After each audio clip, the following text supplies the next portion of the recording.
Welcome to Marvelous Disney, the podcast that discusses the most recent doings at one of the more dynamic divisions of the Walt Disney Company, which is, of course, Marvel Entertainment.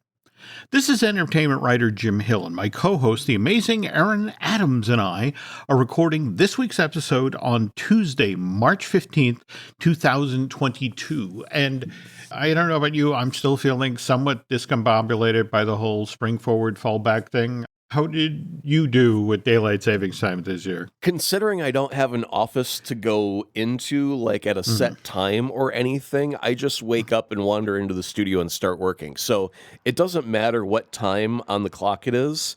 I'm still getting up at like 4 or 5 o'clock in the morning for no stupid reason. So, yeah, it had no effect on me.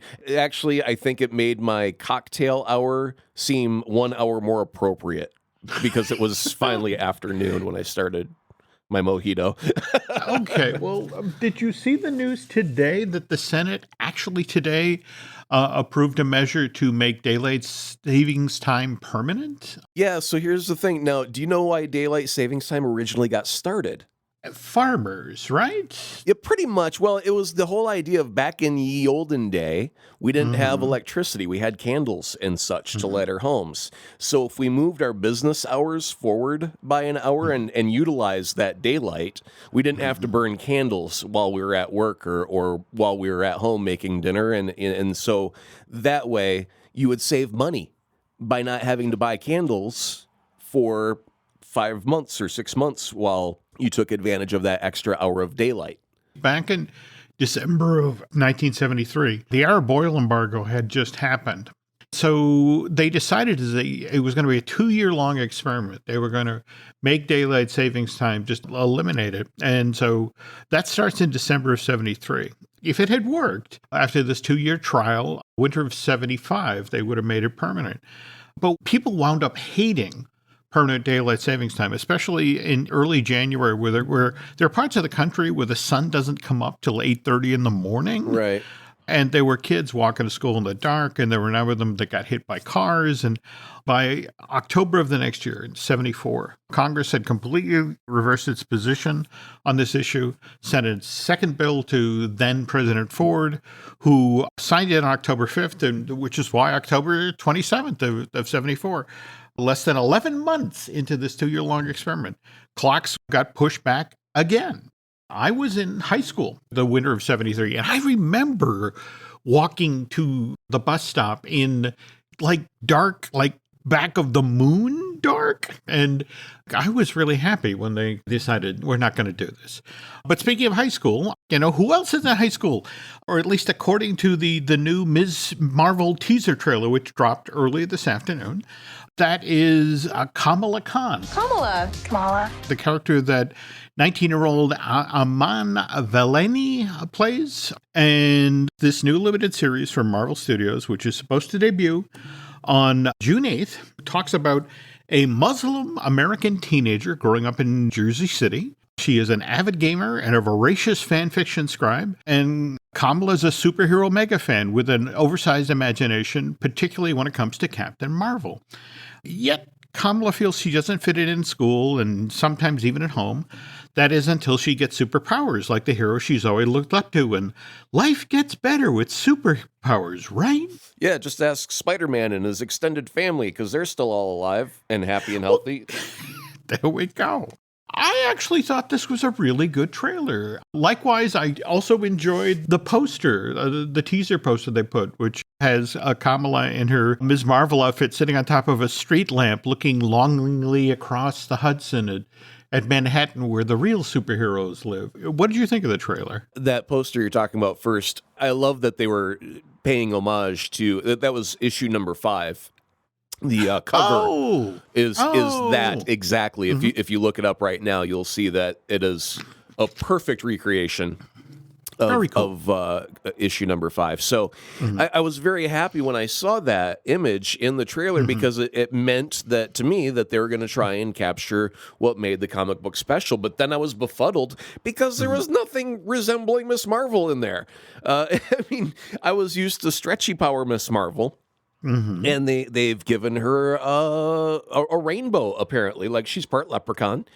So she shoots rainbow powers, and I don't know how that translates, but they did show her make a big fist, but it looked like a Green Lantern projection fist, not a stretchy hand fist. And the scuttlebutt online right now is...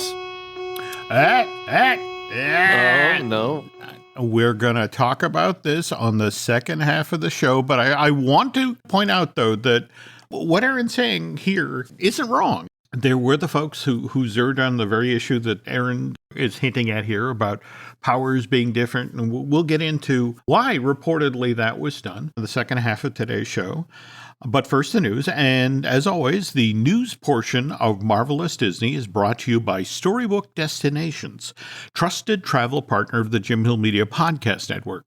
For a worry-free travel experience, please book online at StorybookDestinations.com.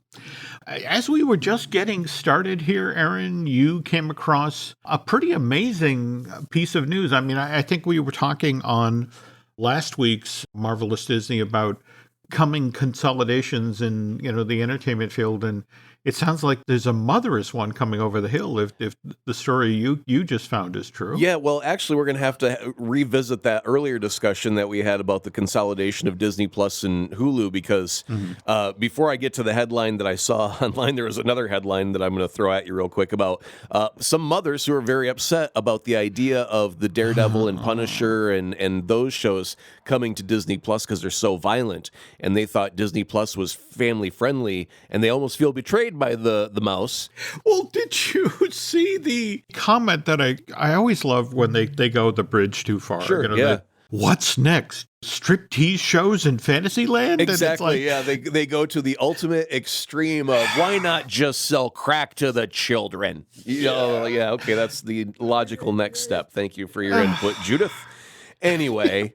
But it's just, what's fascinating is if you look at Disney Plus around the world, this having more adult material, which again is kept behind an age-appropriate mechanism. If you don't have the code, you can't get back there. I have a feeling that they're more likely to rebrand Hulu to like that Star there we go. Yeah. There we go. And do something where it just changes what Hulu means, but you still have two separate ones, because if you can take money from a company like Universal for allowing them to show their content on your streaming platform, why not? Sure. It gives you more content, more appealing to customers, et cetera, et cetera. You're also making money from another source that's not reliant on the subscribers. A wonderful deal. Disney Plus, you can keep that safeguarded and all that other stuff. So totally besides the point. But what we're getting to is the headline here of there is a war going on in the battle for your attention and your subscription dollars. And Amazon has just gotten European approval for an $8.45 billion purchase of MGM, which I think is pretty spectacular, because that would give them a wealth of content that they could just put on their streaming service offerings and say, "Oh, look, I think that would include some Bond, wouldn't it?" In theory, I mean, I know there's some rights between one version and another there, but I thought there was some MGM Bond that might get to go there. No, definitely. What's always fascinating about these sorts of things, if you talk with folks who, for example, we get the entire MGM film library, wouldn't that be cool? And then it's one of these things where it's like you actually talk with the folks who control the content and program, and they're like, yeah, but here's the thing, kids won't watch black and white movies. No, they won't. But here's the thing. If you owned like the rights to something like a James Bond, you then would have the ability to create a new streaming show called Q. You would. And you could just have the adventures of Q making cool exploding gadgets and all the mishaps that come along with that, if you want to go the comedy route. Or you could go straight, James Bond action adventure where James just shows up from time to time between missions to grab some gadgets and go. There's so many different possibilities with what you could do when you have the rights to the entire intellectual property of a thing. No, absolutely. Absolutely. And there are so many ways you could, an Amazon could use an MGM. So this is going to be fascinating, but this is the European approval. Still waiting for the go-ahead for the U.S. regulation to give it the thumbs up, and then watch Bezos slap out some money. It's couch cushion change, but for Bezos. But, he found that in the rocket ship. After like Shatner got off of his flight, and they're like, "Oh, he lost his wallet." That's all right. We'll buy MGM with it. Shh. Wow. Okay. Well, speaking of streaming services, which of course brings us to Disney Plus, did you see that just in the past week, Marvel Studios made the first 4 episodes of Moon Knight, which debuts on Disney's streaming service on March 30th? They made it available to a number of media outlets out there. The reporter from What's on Disney Plus said, "I've watched the first 4 episodes of Marvel's Moon Knight, and it's unlike anything we've ever seen from the MCU. Oscar Isaac is fantastic. I can't wait to see the rest of the series. And this isn't your typical superhero origin. It's excellent." Sab Astley of Collider said that Moonlight is a brilliantly bonkers, dark, globetrotting adventure. This is Marvel's trippy national treasure. Oscar Isaac is the best addition to the MCU since Robert Downey Jr., entwining torment and humor into a morally ambiguous cipher. Mark Spector is a whole new caliber of hero. And then finally, Tom Powers of Tech Radar says, "It's unlike anything you've seen from Marvel before. I'll go as far as to say, and I don't say this lightly, Moon Knight is the best MCU TV show ever." And that's kind of a big marker to lay down, don't you think, Aaron? Yeah, I mean, we've had a lot of diversity in our MCU shows as far as how they approach it. I mean, you got obviously WandaVision with the TV show episode concept. You had Falcon and Winter Soldier, which was more almost like a spy action thriller. And then you had Loki, which is space and time travel, almost like a Doctor Who thing going on with a mischievous Time Lord. And then Hawkeye, which was a very grounded, very almost buddy cop winter comedy or Christmas comedy thing. If it's the best out of all of that, and they have been comparing it to like you said, National Treasure, and almost like an Indiana Jones, but with quirks of the dissociative identity disorder, that it makes it very, very interesting and very, very fun to watch. So I'm very looking forward to it. But yeah, to say it's the very best, that's bold and good. Well, it's interesting you bring up the dissociative identity disorder, because supposedly what's interesting about Oscar Isaac's character is he's learning that he has this disorder right alongside the audience. So, the idea is that it keeps the viewer, as well as Oscar Isaac's character, off kilter as this limited series unfolds. By the way, these media influencers who got selected to preview the thing only got to see 4 of the 6 episodes. So they're in the dark as much as we are about how this limited series ultimately plays out. But when it comes to the dissociative identity disorder aspect of Moon Knight, Marvel took that very seriously. They actually reached out to board-certified psychiatrist Dr. Paul Puri, who's also an assistant clinical professor at UCLA, as well being the past president of UCLA's Psychiatric Clinic Faculty Association. And he consulted with both the actors and the directors to make sure that they got the details of this right. And so what kind of amuses me about this is here's Marvel really leaning into a Moon Knight to keep it as based in reality as they possibly can. But did you see the news about Deadpool 3? What new fancy story is Ryan Reynolds throwing at us now? Actually, we are this much closer to them getting started in production because they've hired a director. Oh. They've hired Sean Levy, who directed all 3 of those Night at the Museum films for 20th Century Fox, and is the son of SCTV vet, comedy legend Eugene Levy. So Sean isn't necessarily the guy you would think of to direct the 3rd Deadpool movie. But here's the thing. Sean has just worked with Ryan Reynolds on his last 2 movies, Free Guy for 20th Century, and then The Adam Project, which just debuted a week or so back on Netflix. Levy and Reynolds seem to have really hit it off, which is why Ryan then turned around and recruited Sean to come direct Deadpool 3, though even Reynolds, after the trades first reported on Levy's new directorial assignment, just pointed out this, well, the third film in my Sean Levy trilogy will be a tad more stabby. So even Reynolds is recognizing that Sean's kind of an interesting choice as the director for Deadpool 3. But I'm told that the people at Disney are over the moon about this, largely because of Levy's family-friendly, cheaper by the dozen remake with Steve Martin. He did the Frankie Muniz Big Fat Liar with Paul Giamatti. So this is a guy who's got family-friendly instincts.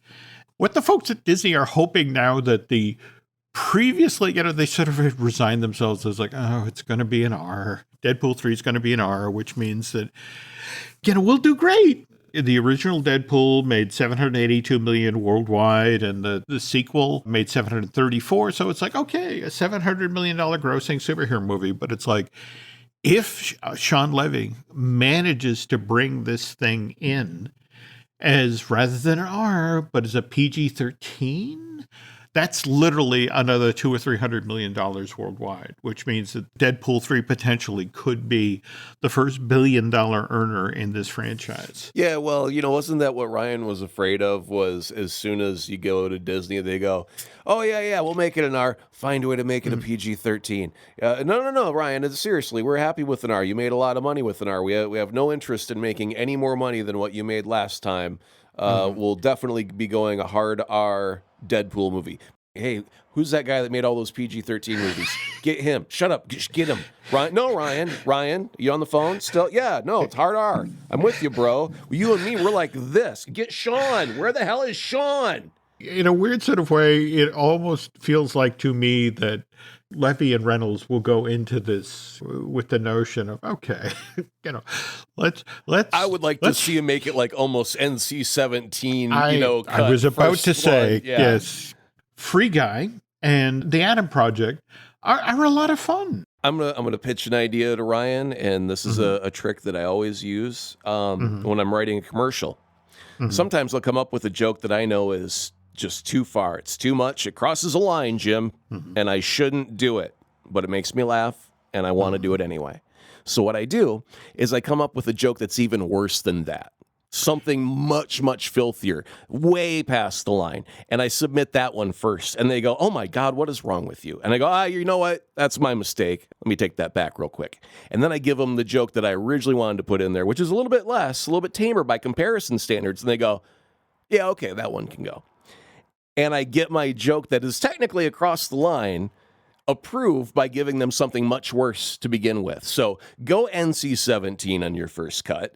Make Chapek himself in the first cut, and then deliver the real one that you want audiences to see, and everyone be like, "Oh, thank God it wasn't that first cut. Did you see that first cut? Oh, my God. Yeah, thank God we got this one." That is literally the Mel Brooks playbook. Well, he used to mentor under me for many years. Well, there we go. Yeah. Okay. I just got a copy of his autobiography, which literally is called "It's All About Me." Very, very funny book, but lots of stories like that where you put the really outrageous thing out there first, and then it's a musical about Hitler. Okay, we'll go with that. Yeah, that's fine. At least it's not the other thing they did. Jeez, yeah. Well, again, so everyone has hopes that Deadpool 3 will make lots of money. Likewise, the folks at Marvel have similar hopes for Doctor Strange and the Multiverse of Madness, which, remember, started off life as a Scott Derrickson movie. Scott directed the original Doctor Strange and was originally supposed to direct the sequel. But then Derrickson suddenly walked away from the project in January of 2020, which led to Marvel recruiting Sam Raimi to come in and direct Multiverse of Madness. And Kevin Feige recently spoke with Empire Magazine about Scott's departure from the Doctor Strange sequel, saying, "We love Scott." And I think Scott feels the same way about Marvel Studios. We'd hire him back in an instant to work for another project on us. And I know nobody believes this, but when it comes to him leaving the Doctor Strange sequel, it really was just creative differences. Pre-production, a Multiverse of Madness was pretty far along at this point. So when Marvel, suddenly it's, well, who's going to take over for Derrickson's? And so Feige continues. It's our executive producer, Eric Carle, and Richie Palmer were calling around to see who might be interested. And Sam's agent said, well, what about Sam Raimi? And we thought that would be incredible, but there's no chance of that. But he wanted to come in and meet. And in the first meeting, it was amazing to reconnect with him and see his enthusiasm to jump back into the world of Marvel. Also, in an interview with Empire, Raimi, when asked about possible future film projects, said, I've always loved Batman. If I ever saw the bat signal up in the air, I'd come running. By the way, he told Empire Magazine he would be up for making another Spider-Man movie. He was asked if you were given the opportunity to direct Doctor Strange 3 or Spider-Man 4. He said, well, Spider-Man would come ahead of Doctor Strange. Mm-hmm. Fans would demand it. I have trouble separating when it comes to No Way Home, Spider-Man and Doctor Strange. In fact, there's that great moment toward the end where Doctor Strange is genuinely struggling to keep the multiverse from cracking open. Mm-hmm. And Peter Parker suggests they go back to the original version of the spell where everyone in the world would just forget who Peter Parker was. And it's at that moment where Doctor Strange is struggling and he lets slip that he doesn't want to do that version of the spell anymore because he himself would miss Peter Parker. And Benedict Cumberbatch just recently revealed that exchange wasn't originally in the script for this John Watts movie. It was something that Benedict improvised on the set, and they then decided to incorporate that emotional moment into the finished film when they went back to do the reshoots. Now, I want to interject here. After watching the special features of the digital edition, John Watts would do my version. This is the way it's in the script. You do it that way. Mm-hmm. And he'd be very, very set on, no, I see it a specific way in my head, and I need to capture it that way before we can move on. But then, when he got what he wanted, for example, if it were Willem Dafoe, in this one clip, he'd go, all right, we got it. Now, Goblin's choice, go. And that was great, because whatever Willem was wanting to do, he could excise that and give him something that was completely not in the script, that he just thought was a great idea. And a lot of the people in the commentary were talking about the fact that as a director, he was open enough to accepting best idea wins. It doesn't have to be my idea. That's ego talking. That's not a great movie talking. So if your stuff is great, that's what makes the cut. But I want to get what's in the script because I'm obligated to that first.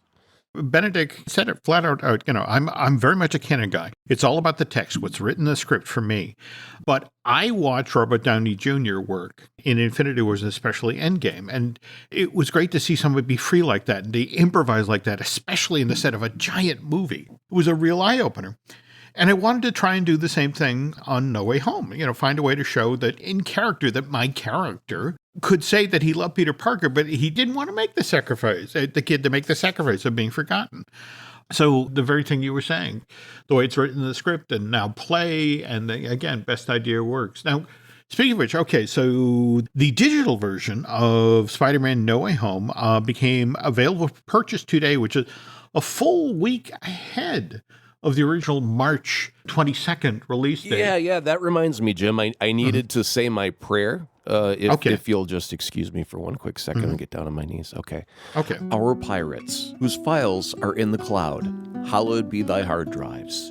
Thy movies come by internet and not by movie screen. Give us this day our Spider-Man 4K, and forgive us our being broke as we forgive those who don't pay us enough. Lead us not into an AMC theater, and deliver us from $15 popcorn. For I am going to revel in the glory of 4K Spidey and free home snacks forever and ever. Amen. By the way, I do not endorse any sort of piracy. It's just that when they put out the 4K digital version of Spider-Man No Way Home online, it forced Marvel and Disney to move their schedule up. Is that what happened? Really? Yeah, they got the HD version because see when you make the disc, right? You got to ship it out and all that jazz, and it'll sit at a video store for like a full week before it's supposed to be on the shelf, and that's a whole week for someone to grab it and rip it and do all that. Well, anyway, when you're preparing it for digital, it's the same deal. They have to have it ready at least a week or two before distribution. They got to have that finalized, and there's always going to be someone in the system who'll go, I'll snag a copy of that for myself real quick. And then it's out in the wilds. And there's a digital HD copy floating around online, and the pirates did that. And so Sony and Marvel went, all right, move the schedule up one week again to get it out there now before people find out it's out there and don't pay for it.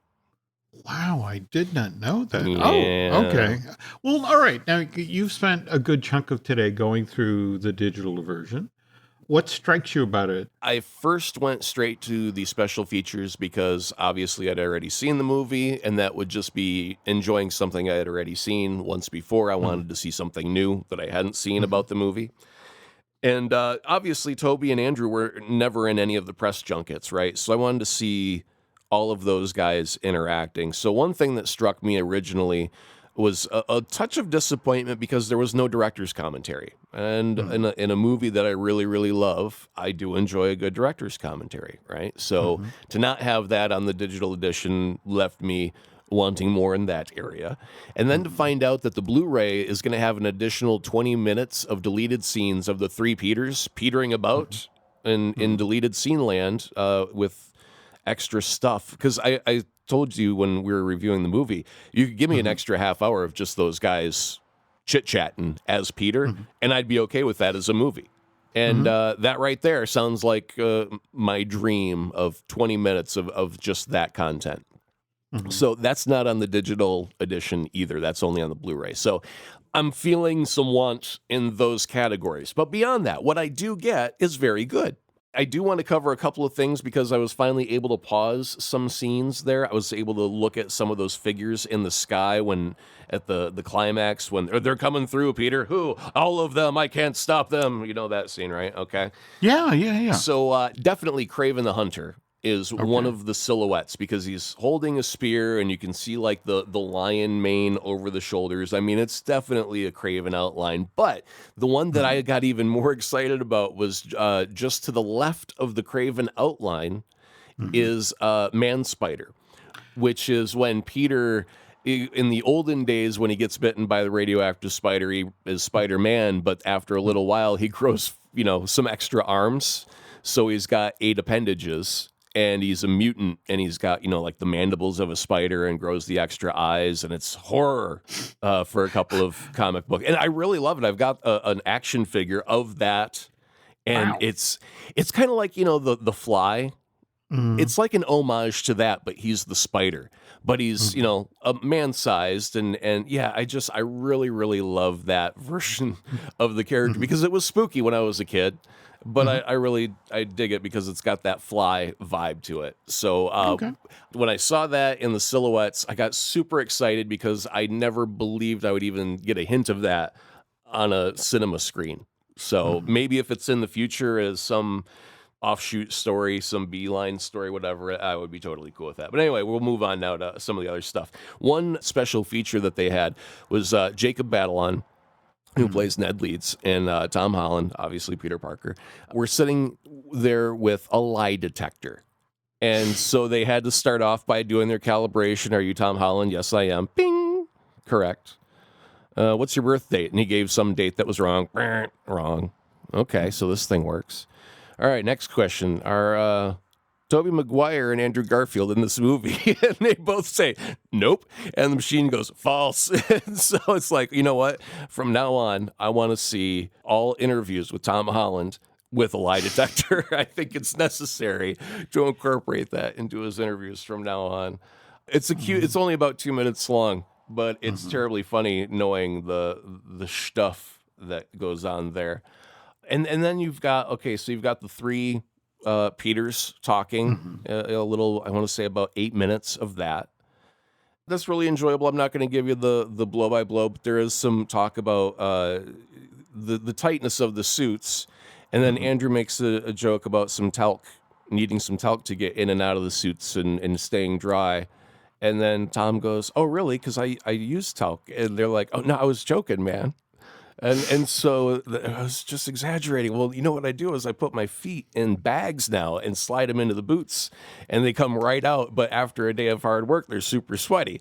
And so, yeah, they ended up having this little discussion about the suits, which is rather cute. But their appreciation for one another, Jim, is the one where I was like, oh, come on, guys, you're better than this. Because it was just, I was a master class watching my fellow craftsmen crafting their craft. And then you cut over to the villains, where it's Willem Dafoe and Alfred Molina and Jamie Foxx, and it's the exact flip side of that coin. Willem Dafoe comes in, he's like, they told me I was gonna come back. I'm like, I've been dead for like 20 years. I don't know what's going on, but okay, sure, I'll look at a script. And then they cut to Alfred Molina, he goes, honestly, I did it for the money. And that's it, And I mean, Jamie Foxx knew it up. He was like, hey, I came back as Electro, but not the blue one. No, not the blue one. I come back as the yellow one. Yeah. It's like, how much crap did he take over the years after that movie to where everyone was like, hey, make sure you tell him you're not the blue Electro, you're the yellow one. You will get mad respect for being the yellow one, but you'll get crapped on for being the blue one. But their interactions were gold on that segment. Again, about another 8 minutes of just the three of them talking, and that was all. And I got to tell you, the funniest thing is Alfred Molina, and it's too bad this isn't a video show so you could see what's about to happen, because it's a visual joke, and nothing sucks more than a visual joke on radio. But here we go. Alfred Molina talking about Tom Holland. Oh, he's a spry young lad. He's doing backflips. We're on the bridge having this battle. He backflip, rolling, jumping, doing all these amazing acrobats. And I lean in with my right shoulder, go,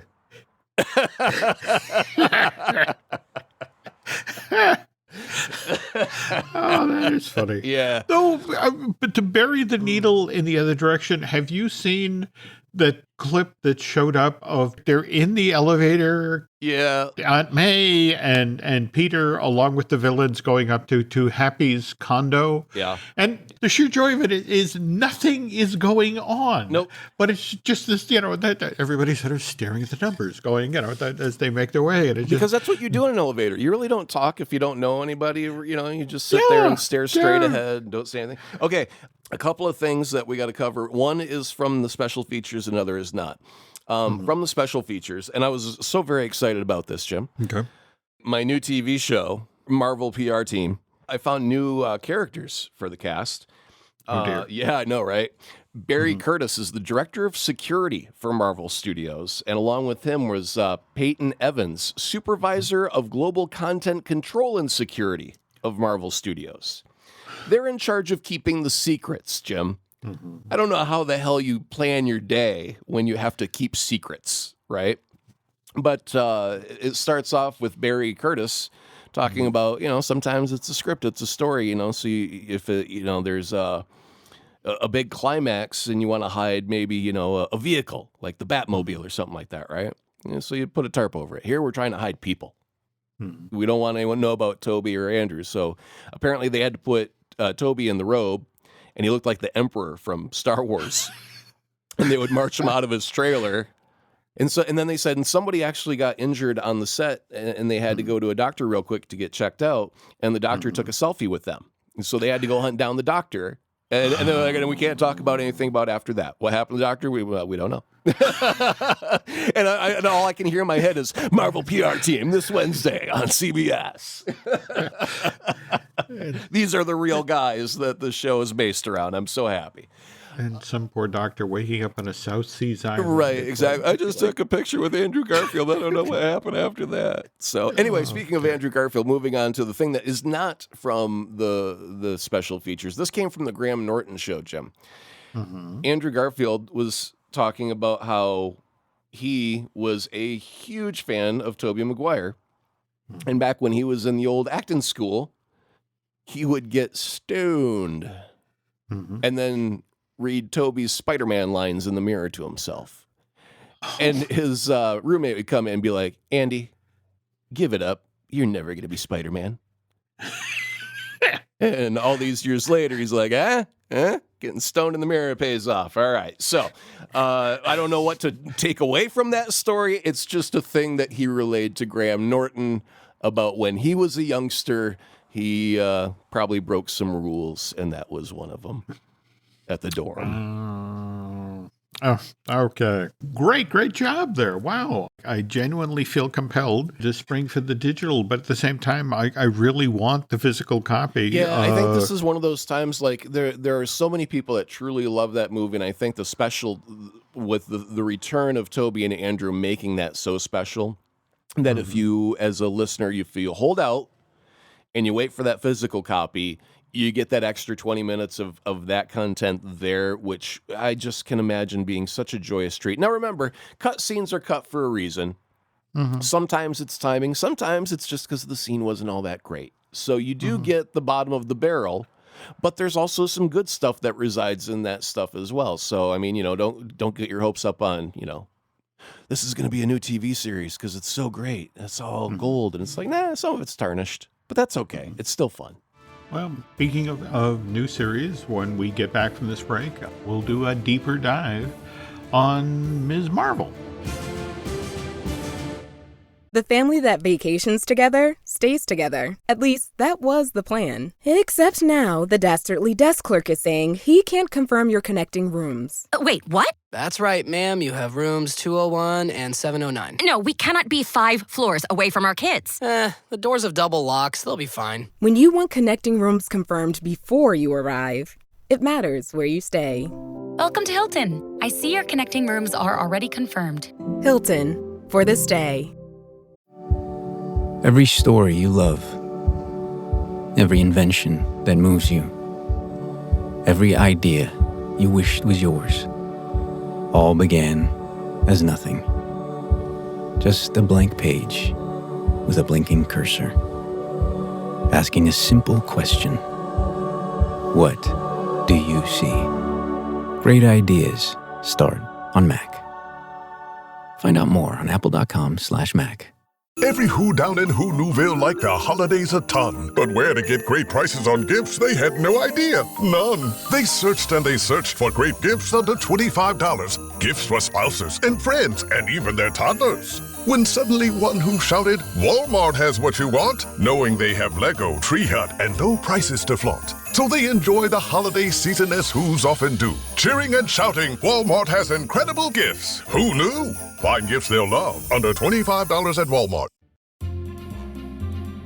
Before we get to the discussion about the issues surrounding Ms. Marvel, I wanted to do a quick update on the Avengers campus. Not the one for California, but the one that's being built at Walt Disney Studios Park in Paris. They are genuinely charging along, Aaron. I don't know if you've seen, just last month, they lowered the Quinjet into place, and the campus entrance sign just went up this past week.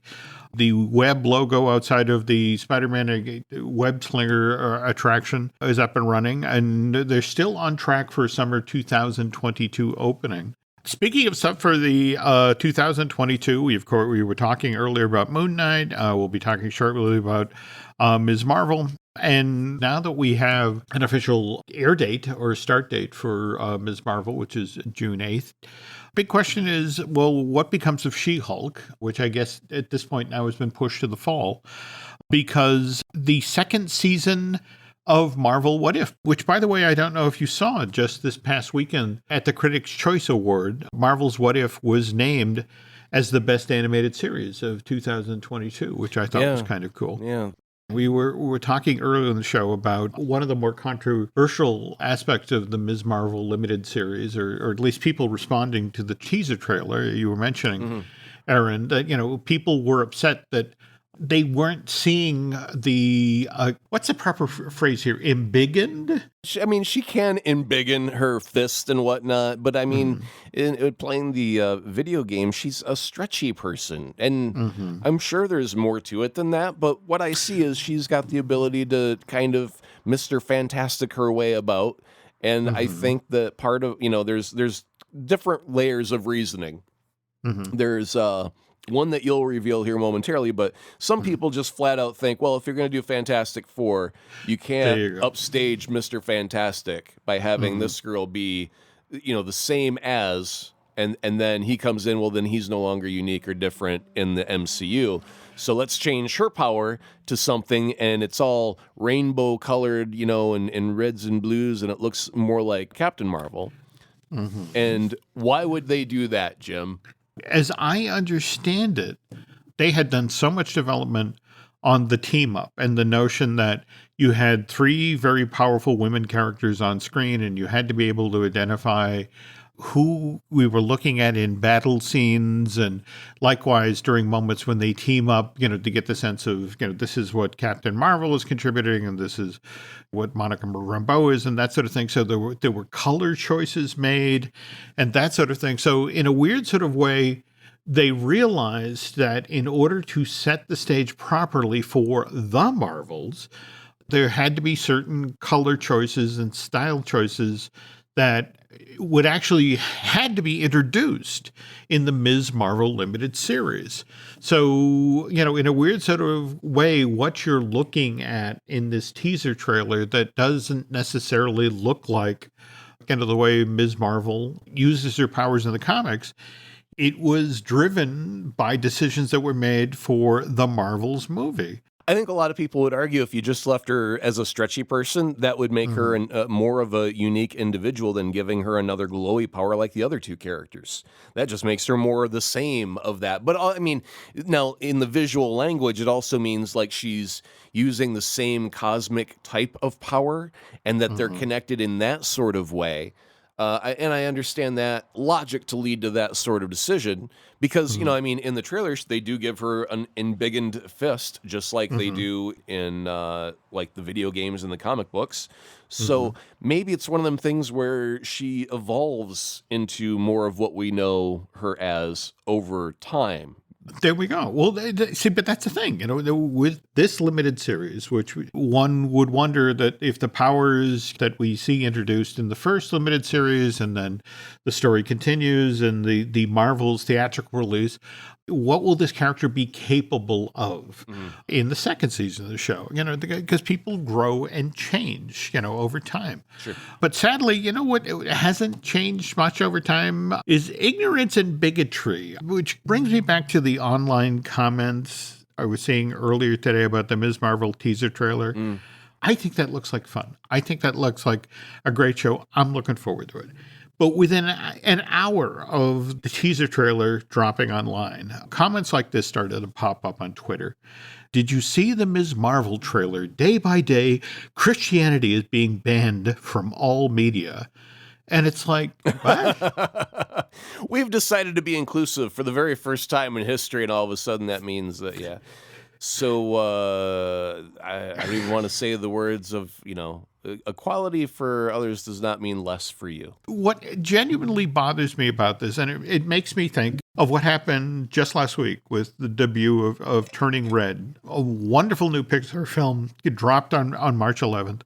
But in the weeks leading up to the debut of this Domee Shi film, we had all sorts of trailers online. We had all sorts of images, and there were all of these people who were completely bent out of shape because Turning Red was built around the adventures of this 13-year-old Canadian girl who just happened to be Chinese, which then made me think of what happened back in December of 2017, where we had Star Wars Episode 8, The Last Jedi, and how, there was a certain portion of people online who were upset with Kelly Marie Tran's Rose Tico character, largely because Kelly, who was, by the way, was born in the United States back in January of 1989, her parents had come over to the country from Vietnam.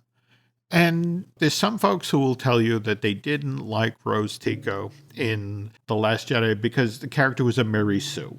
Just this fantasy of how a female character will act in a sci-fi story. But if you look at the comments online, it was more people talking about Kelly Marie Tran's looks rather than her performance. Right. That just makes me crazy. I mean, it's like if your worldview is so fragile that you can't handle the idea that a Muslim American girl can be a Marvel superhero, or that an American woman who just happens to be of Vietnamese descent plays a role of size in a Star Wars movie, or an animated film from Pixar gets built around the adventures of a 13-year-old Canadian girl who, again, just happens to be Chinese. It's like, I honestly have no use for you. I was more shocked to find out it was a superhero coming from New Jersey. Oh, I get no respect. Yes. But it's 2022, folks. I mean, the world has moved on from George Reeves and his baggy Superman tights. Likewise, Adam West and his tight-fitting Batman cowl. Superheroes aren't exclusively white guys anymore. They come in all sizes, shapes, sexes, genders, and colors, and that is a good thing, right? Yeah. Representation matters. I mean, there were some Twitter comments about how they had showed it to, there was a Pakistani mother, and she cried tears of joy because she was able to show something to her daughter that looked like her. That was something that they could relate to in that story. And, there's so much about, right now I feel really, really bad because I think that the trailer looks like a CW TV show at best at the moment. And no, I mean, I think part of it is the little hand-drawn stuff in the first, half of the trailer where she's in Fantasyland, like daydreaming about stuff, because it gives it a very teen kids show from, the 90s where they would add animation or something to it. And it just has a very TV kind of vibe to it. And it's just the very first time where when I saw the trailer, it didn't look cinematic, where Loki and Falcon and Winter Soldier all looked very cinematic. Even Hawkeye looked cinematic. WandaVision, because of their TV format, looked very TV. But that was aimed for that for a reason, right? This is the first time where I went, this looks like a show that should be shown on the WB or the CW at Saturday at about 2:00 in the afternoon. And I don't mean that as an insult. It just had that vibe and that feel. And again, I think it was just partially because that first half of the trailer is her in a daydream mode. I don't know what it is that they're doing. It looks not filmic. I don't know the comic book quite as well as you do, but I love the fact that really evocative poster is the cover of the 5th book. To me, that's the love letter saying, hey, guys, we're really trying to be true to it. I mean, obviously, there's going to be changes. We all know that, if they're involved in the creation of it, they know damn well they made changes. But they're still trying to say, hey, this is the character that you love. Just give us a minute. Let us tell you the story, and we'll see how we go from there, because they always have the time to rewrite season 2, right?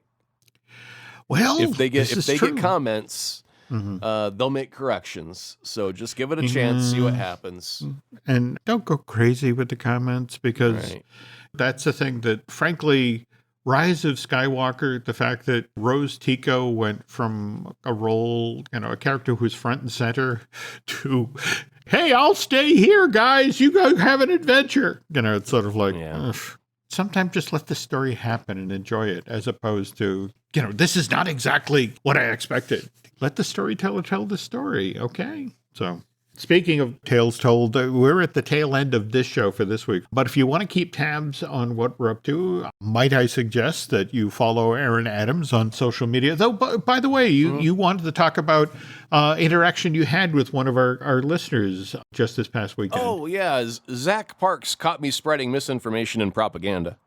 And I'm ashamed. So I wanted to... hang on. Let me get the rolled up news for you. Yep. Bad, Aaron. Oh, bad, Aaron. Ow. Okay, right on the nose. Good shot. Anyway. There we go. I had a trailer sent to me with Doctor Strange and Multiverse of Madness that had Tom Cruise as Iron Man front and center in that bad boy. And I said, oh, my goodness, look at this, people. I retweeted it and showed it as a real thing. And Zach Parks said, nah, it's so fast, big guy. That's a fake. And I looked at it again and went, oh, yeah, that's totally fake. It looked good at 4 o'clock in the morning when I woke up, but totally fake, so I had to delete it. So anyway, to Zach Parks, he gets 15 Marvelous Disney Cool points. Remember, they are not redeemable anywhere on the planet and are worth absolutely nothing. Congratulations on your stupendous prize there, my friend. I still think in a weird sort of way that's more of a tribute to the enterprising kid at home who took that image of Tom Cruise and layered it in over an Iron Man thing and then edited it into the trailer. I mean, just that they're that enterprising. Oh yeah, I mean, they're usually you can see the seams, right? Where like it's like, okay, here's the fake shot, here's the fake shot, here's the fake shot. And that one was pretty convincing. And there was like one there actually the giveaway was a couple shots before that where they had Superior Iron Man standing up that was totally poor CG that looked like it came from a video game. And should have caught that half-second glimpse of hell there, the digital hell that was.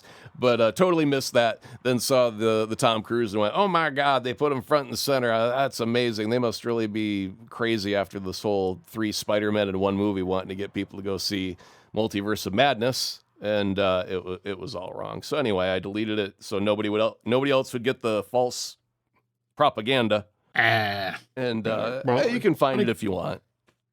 But again, if folks are looking for you, social media-wise, where can they find you? Well, you go to your good old-fashioned Twitter store and order yourself some @AzaProd, and you can find out for yourself why Carly Simon wrote that song about me.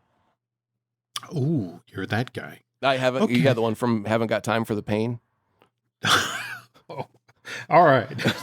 I'm sorry. She won't talk to me. She won't return my calls. So I assume that's the song. Is there another song that should be about me? We'll talk about that later. Okay. Speaking of social media, you can find us on Twitter and Instagram as Jim Hill Media and on Facebook as Jim Hill Media News.